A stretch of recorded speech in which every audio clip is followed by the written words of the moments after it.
Just as a follow-up on this, the meat contract, I understand, the legalities and it's cooperative purchasing, and that's a best practice that we've been recognized and all that. But can you explain what process we go through to ensure that this is actually the best way of acquiring these services as compared to doing an RFP or other acquisition vehicles? How do we know that we're getting the best terms through this vehicle as opposed to other vehicles? So I guess we know that a few ways. One, we verify to compare against what other school systems are paying, and there's an expectation based on the volume of business that we do that we see some fairly specific cost savings.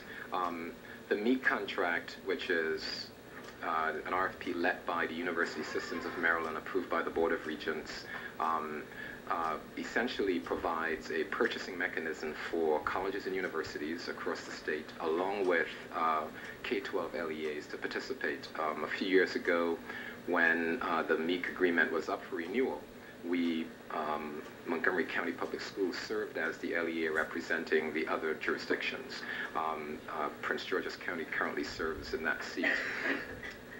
What the MEAC agreement provides for is pre-qualification of a number of vendors to either purchase direct or to finance the acquisition of technology, whether it's product and or services. The MEAC agreement, like other state purchasing vehicles for technology, essentially says, look, we will do some preliminary work to vet the kinds of things that you want. And under MEAC, it's actually a highly favorable buying mechanism for Microsoft software specifically. Typically, you would have school agreements that don't see nearly the volume discount. And in fact, when it comes to purchasing Microsoft-specific software, Microsoft as a corporation has attempted to eliminate this MEAC agreement. There aren't any others like this one for buying that specific software.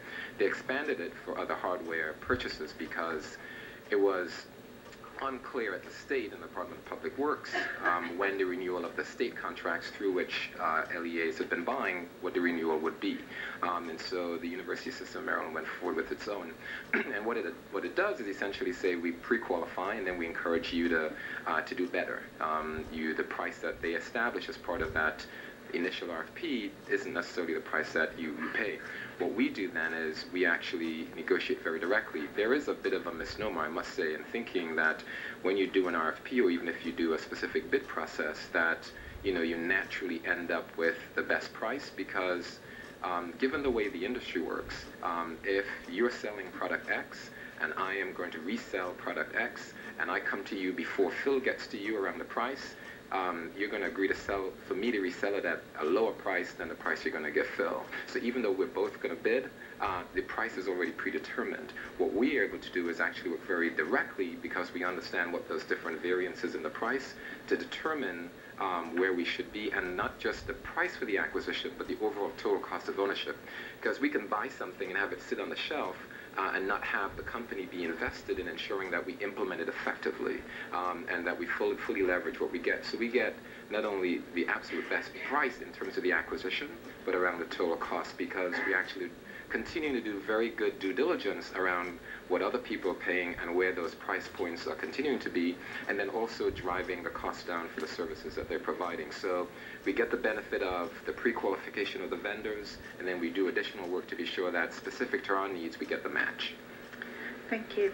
So can I get a motion on 4.1.1, 4.1.2, and 4.1.3? So moved in block. Is there a second?